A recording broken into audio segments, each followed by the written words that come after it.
Hello everyone, সবাই কেমন আছেন? আজকে আমি আর আমার আম্মা চলে আসছি নবীনগরে। আর নবীনগরে আসার পরে আমাদের সাথে একটি কাহিনী হয়ে গেছে। এখানে হচ্ছে আমরা আলিয়াবাদ আসার পরে এখান থেকে আর গাড়ি আসছে না। তো আজকে হচ্ছে নবীনগরের গরুর বাজার, তো এখানে রাস্তাঘাটে প্রচুর জ্যাম। তার কারণে আমাদের কিন্তু অনেকটা রাস্তা হেঁটে হেঁটে আসতে হয়েছে। আর আমরা কিন্তু প্রথমেই চলে এসেছি সমবায় মার্কেটে দোতলায়।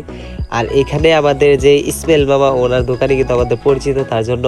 আর বাইরে অনেক গরম, তো আমার আম্মা বলছে যে এখানে এসে আগে বসুক। তো আর ইসমাইল বাবার দোকানে তো আপনারা জানেনই এসি আছে। এর আগের ভিডিওতে কিন্তু আমরা বলছিলাম এই দোকানের কথা। তো এইখানে আমরা আমাদের মামার জন্য ওয়েট করতেছি আর কি। তো অনেকক্ষণ ওয়েট করার পরে কিন্তু আমাদের মামা ফাইনালি আসছে। মামা কিন্তু অনেক রাইগ আছে যে এতটুকু রাস্তা হাইটে আসছে। আর আমার মামা কিন্তু মানুষটা চিকন, আপনারা জানেনই। তো মামার কিন্তু অবস্থা একদমই সিরিয়াস। তো আমাদের সাথে রাগ দেখাইতেছে যে কেন আসছি এবার মার্কেটে এই টাইমে। আর এই আমাদের ইসমাইল মামার দোকান থেকে কিন্তু আমরা কিছু কাপড় টাপড় কিনলাম। তো চান্সে আমিও আমার আম্মার পটায়া 2-3টা গেঞ্জি কিনে নিলাম। আজকে কিন্তু আমাদের সাথে এসেছে আমাদের মেহেদি বাবা। আর আমাদের মেহেদি বাবা কিন্তু আমার মামার একদম কাছের একজন বন্ধু। তো এখান থেকে আমরা কিছু কেনাকাটা করার পরে কিন্তু এবার আমাদের বাড়ি যাওয়ার পালা।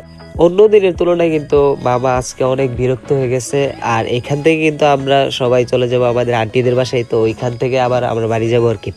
আর আজকে যেহেতু গরু বাজার, তার কারণে কিন্তু রাস্তার মধ্যে প্রচুর জ্যাম ছিল।